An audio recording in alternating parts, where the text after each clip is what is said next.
Hey all, I thought it was time for another Steely Dan thing, and this time Black Cow, uh, and it starts off with this nice little sliding riff here. So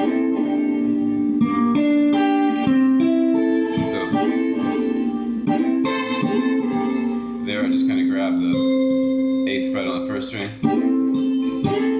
But what that is, it's all based on a C7. And I like what it is because you have the flat 7, the 9, and the 5 of the C7 chord here. And then it slides up,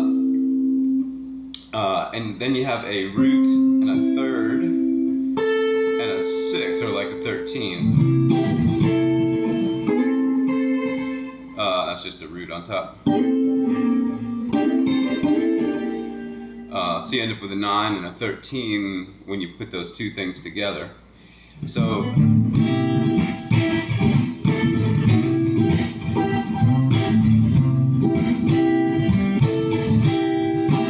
it's going to go to an A. It's funny, there's no A in it, but so it's an A with flat 9 and a sharp 5, an A7.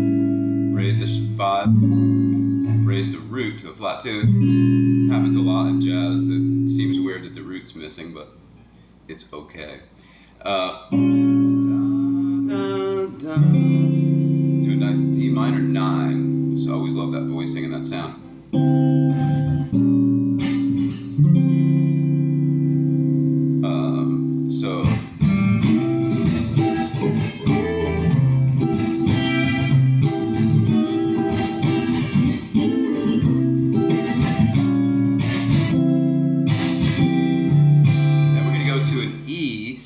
Sharp 9 to E flat major 7, and that's the beginning of that's the first verse, right? So it's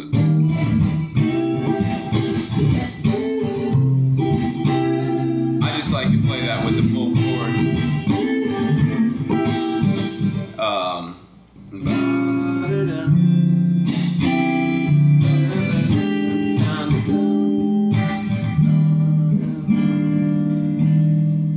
Second time we go up to one of these nice Steely Dan chords where you have the this is a D major with G in the bass, so it's like the 4th of the chord in the bass. Very common Steely Dan thing to do, 4th or the 2nd sometimes in the bass. And then it goes into I Can't Cry Anymore part, so that's A major 7.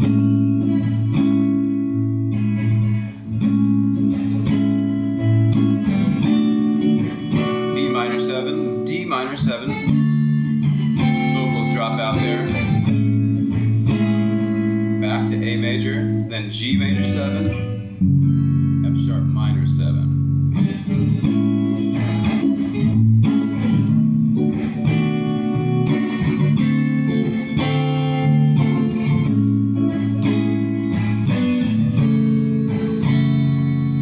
And then that Seems So Clear part, so it goes this time not the sharp 9, it's an E9 to E flat sharp 9, dominant sharp 9.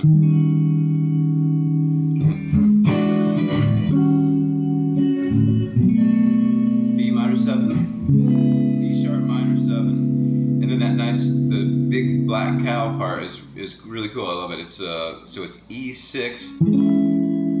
It might be written as something different in songbooks, but that's the harmony I hear. There's a down to D6,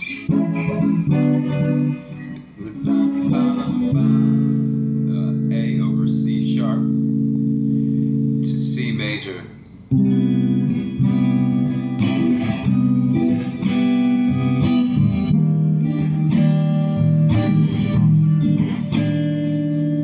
that's the end of that B section there. But as usual, just Steely Dan, cool chords, and that's maybe in some ways, well, I was going to say it's one of their simpler ones, but not necessarily. That's quite a few chords in one tune.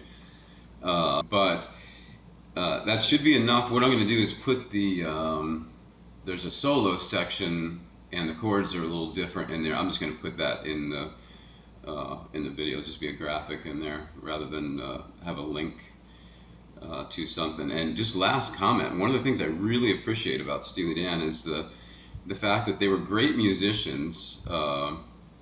Like Becker was a great guitar player, fantastic guitar player, tasty phrasing, and really knew his chords. And yet he put the ego aside and said, no, somebody else, Larry Carlton or whoever, would be better on this track. And that's like, who does that? I think that says a lot.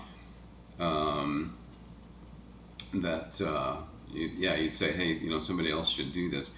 And he could have done many of those things beautifully well, especially the chord work and solos he was great at. But yeah, the fact that he used other musicians just always stood out to me. I thought that was great. So anyway, I hope that's enough to learn that track. It's a really cool tune. Thanks for watching.